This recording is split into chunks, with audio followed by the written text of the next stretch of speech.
ہاں، نماز میں کیفیت کیوں نہیں بنتی؟ یہی تو وجہ ہے.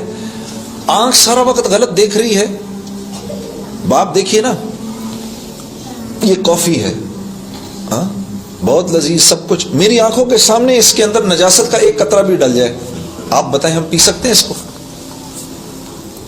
ہاں، جیسے کبھی کبھار ہم کہہ دیتے ہیں کہ بھئی دین کے ساتھ دنیا بھی تو ضروری ہے، دین کے ساتھ دنیا بھی ضروری ہے. جنید صاحب میں زمزم بھی پیتا ہوں تو وڈکا بھی پیتا ہوں. میں نے پوچھا اس میں وڈکے میں زمزم ڈال کے تو نہیں پیتا کہیں تو کہ تھوڑی برکت آ جائے تیری وڈکا میں؟ میں مکے بھی جاتا ہوں جی، ویگس بھی جاتا ہوں. شاباش.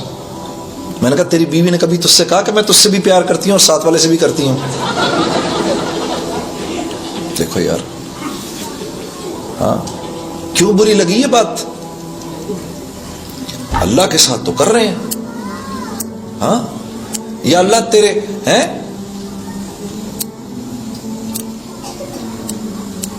شیطان بھی راضی، اللہ بھی راضی. تو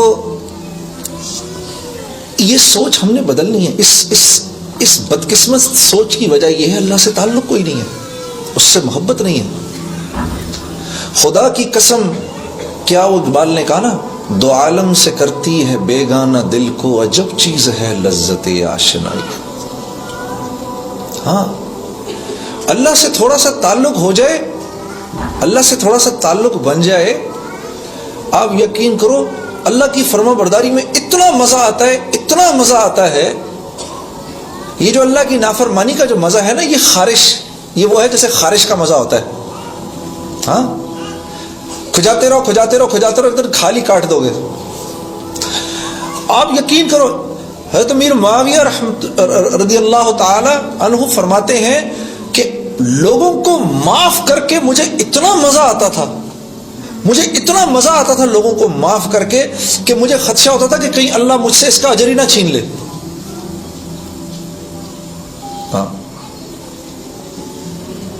ارے فرما برداری کا بہت مزہ ہے، اس کا ایک بڑا سرور ہے. یہ تو مجھے پتہ ہی نہیں، اللہ سے تعلق ہی نہیں.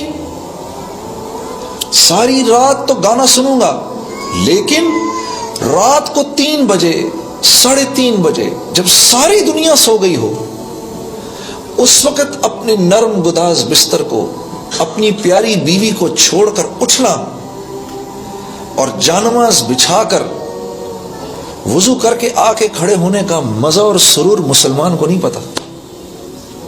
ہاں، اس کا کتنا مزہ ہے، ہم اس سے ناواقف ہیں. ہاں، تو پھر کیوں روتے ہو جب زندگی میں سکون نہیں ملتا؟ سکون، چین، اطمینان کس کے ہاتھ میں ہے؟ کس کے ہاتھ میں ہے؟ اللہ کے ہاتھ میں ہے. ایک نوجوان مجھ سے پوچھنے لگا، جنید بھائی یہ ذرا غور سے سنیے گا اس بات کو. اس نوجوان کے اس سوال نے مجھے سوچنے پہ مجبور کر دیا. اس نے کہا، یہ آپ اتنے جو سفر کرتے ہیں روزانہ، ہر روز ایک نئے بستر پہ سو رہے ہیں، آپ کو نیند آ جاتی ہے؟ میں جھٹکے سے، مجھے ایسے جھٹکا لگا اس کی بات سن کے. میں نے کہا، میرے پیارے، نیند کا تعلق نرم بستر سے نہیں ہے، نیند کا تعلق نرم بستر سے نہیں ہے، نیند کا تعلق تو قلب کے سکون، چین اور اطمینان سے ہے. یہ نرم بستر ایک پرسکون نیند کی شکل ہے، شکل، لیکن یہ پرسکون نیند دے نہیں سکتا.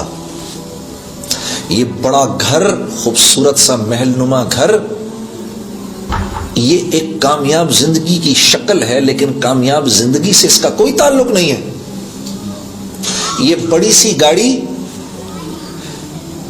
ایک کامیاب زندگی کی شکل ہے، لیکن کامیابی سے اس کا کوئی تعلق نہیں ہے. یہ مال ایک کامیاب زندگی کی شکل ہے، صرف کامیابی سے اس کا کوئی تعلق نہیں ہے. محنت سے مال نہیں ملتا، مال سے چیزیں نہیں آتی، چیزوں میں راحت نہیں ہے، راحت اللہ کے امر میں ہے. ہاں، ایک باپ ہے، اس کے 10 بیٹے ہیں, 10 کے 10 فرما بردار ہیں, تو وہ اپنی جھونپڑی میں جنت کے اندر ہے. اور ایک آدمی ہے, اس کی ایک بیٹی ہے لیکن ناگن ہے, تو وہ محل کے اندر دوزخ کے اندر ہے. یہ ٹورانٹو کا شہر ہے. اسی ٹورانٹو کے شہر کے اندر مجھے آج بھی یاد ہے 1992 کی وہ قصہ, وہ آج بھی میری آنکھوں کے سامنے گھوم رہا ہے. ہم یہاں پر شو کر رہے تھے, بہت بڑا مجمع تھا. جب شو ختم ہوا تو آرگنائزروں نے کہا کہ آپ باہر نہ نکلیں یہاں سے, بہت بڑا مجمع, ان کو جانے دیں. تو مجمع کے نکلتے نکلتے رات کے 2:30 بج گئے.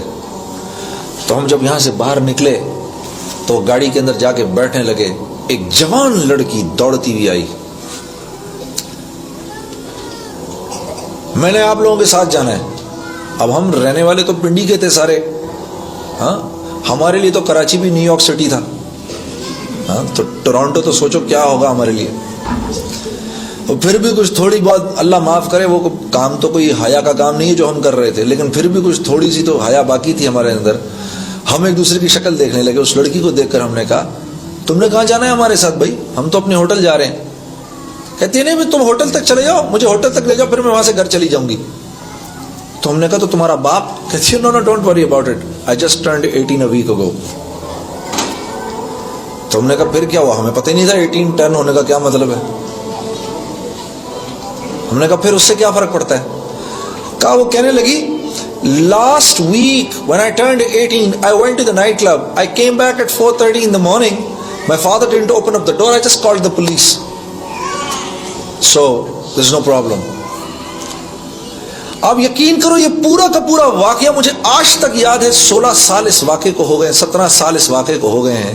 اس لڑکی کی ایک ایک بات مجھے ابھی تک یاد ہے. اور میں صرف یہ سوچ رہا تھا, صرف اتنا سوچ رہا تھا کہ اگر میری بہن یہ کرے تو میرے باپ کا کیا حشر ہو, اور اب یہ سوچتا ہوں اگر میری بیٹی یہ کرے تو میرا کیا حشر ہو. لیکن قصور اس بچی کا نہیں ہے, قصور اس بچی کا نہیں ہے, قصور ان ماں باپ کا ہے جنہوں نے خود زندگی میں دین لانے کی کوئی محنت نہیں کی, تو وہ اولاد کو کیا سکھاتے. میرے دوستو, یہ جن لوگوں میں آپ رہتے ہیں, اگر ان میں آپ عزت چاہتے ہیں تو آپ کو محمد صلی اللہ علیہ وسلم کی زندگی پر چلنا ہوگا, کیونکہ اللہ نے ہمارے نبی کو وہ زندگی دی اور کہ اس میں اس زندگی کے اندر ایسے طریقے ہیں جو انسانوں کو مقناطیس کی طرح اپنی طرف کھینچتے ہیں. جتنی اس زندگی سے دوری ہوگی اتنی میرے دوستوں زندگی میں پریشانی ہوگی. آپ میرا خیال ہے بچے وغیرہ یہ وہ سب لوگ, بہت دیر ہو گئی ہے, ایک نعت آپ کو سنایا تو پھر آپ لوگ اپنے گھر جا سکتے ہیں.